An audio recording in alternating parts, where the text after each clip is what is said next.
Alléluia, gloire à Dieu et shalom à tous nos précieux spectateurs, à tous ceux qui verront cette vidéo. Je suis l'archevêque Jacques Junior Longo du ministère de Repentance et Sainteté et je viens aujourd'hui m'adresser à tous mes frères et sœurs en Christ. Que la paix soit avec vous dans le nom précieux de Jésus, mais aussi par ricochet, je vais parler à toute la nation du Cameroun à cause du moment dans lequel nous sommes. Précieux peuple du Seigneur, cette vidéo est réellement pour nous rappeler que la Bible nous dit que des temps comme ceux-ci vont arriver. Dans le livre de Matthieu, chapitre 24, le Seigneur Jésus lui-même a dit qu'il y aura des guerres, des bruits de guerre, des rébellions, des soulèvements.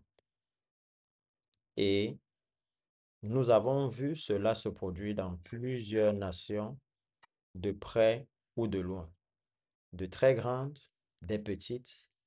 Et nous savons en tant que chrétiens que cela nous annonce la venue du Messie. Maintenant, dans un moment comme celui-ci, comment devons-nous nous comporter devant cela?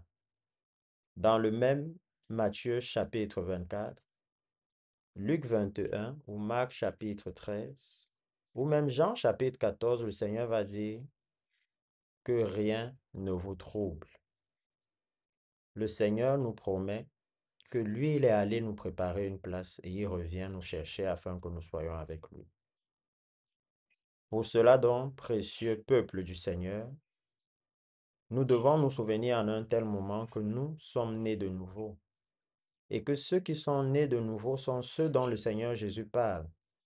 Dans le livre de Matthieu chapitre 5, lorsqu'il dit que ce sont ceux-là qui doivent procurer la paix, nous devons nous souvenir que nous qui sommes nés de nouveau sommes ceux-là qui connaissons le prince de paix et qui pouvons de ce fait le présenter au reste de la nation au travers de l'Évangile.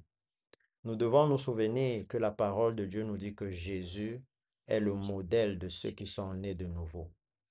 Et c'est la raison pour laquelle je veux profiter de ceci pour nous dire qu'en tant que ceux qui sont nés de nouveau, nous ne pouvons pas prendre part à des soulèvements. Nous ne pouvons pas nous laisser emporter par la chair à un moment aussi crucial comme celui-ci, où les événements que nous voyons autour de nous dans le monde entier nous montrent que le Seigneur est à la porte. C'est le moment où nous devons briller de toute la lumière de Christ autour de nous, afin de ramener les nôtres vers lui et de les aider à maintenant trouver le droit chemin. Dans la situation actuelle dans la nation, combien d'entre nous ont déjà péché, par exemple en relayant des informations qui pouvaient être fausses? Combien ont déjà péché en défendant telle ou telle affirmation qui serait fausse? Combien ont péché en entretenant la haine, en embrassant le langage tribaliste qui a pris le dessus maintenant?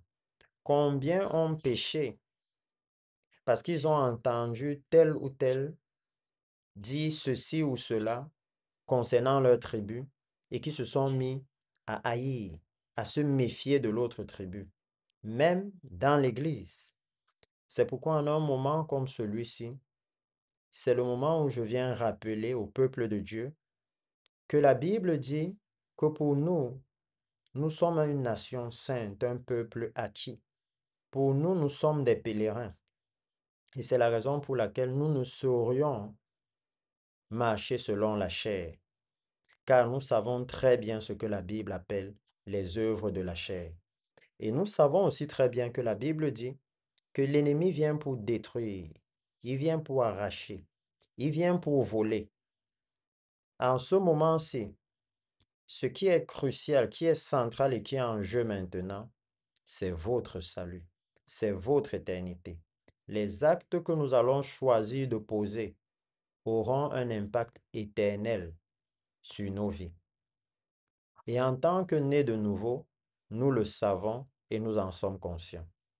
C'est pourquoi j'appelle tous mes frères et sœurs en Christ à maintenant décider de ne pas suivre la chair dans un moment comme celui-ci, mais à choisir de se souvenir que Christ est mort à la croix pour nous délivrer de cette chair, a décidé de ne pas suivre l'esprit de ce monde qui veut qu'à cette heure, il y ait des soulèvements un peu partout, mais à plutôt se souvenir que le Messie est à la porte et qu'il revient pour chercher une église sainte, sans tache ni ride, et à faire les choix sur les actions que nous allons poser dans les jours à venir en prenant uniquement en compte cette donnée-là.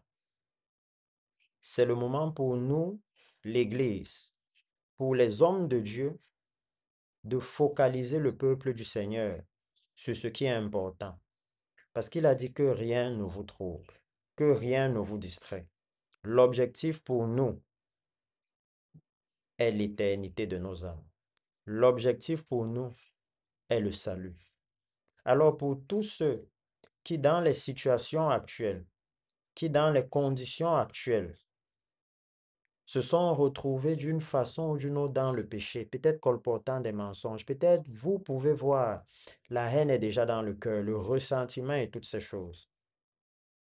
C'est le moment pour nous de réaliser l'importance à cette heure-ci de la repentance, l'importance de sauvegarder notre salut.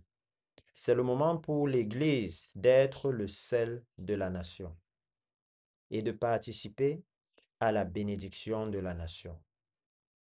Alors, choisissons en ce moment-ci de désobéir à la chair et de nous soumettre à l'esprit, comme le Seigneur Jésus, qui même allant à la croix, accusé, ne se défendait pas, mais avait choisi cela pour nous sauver.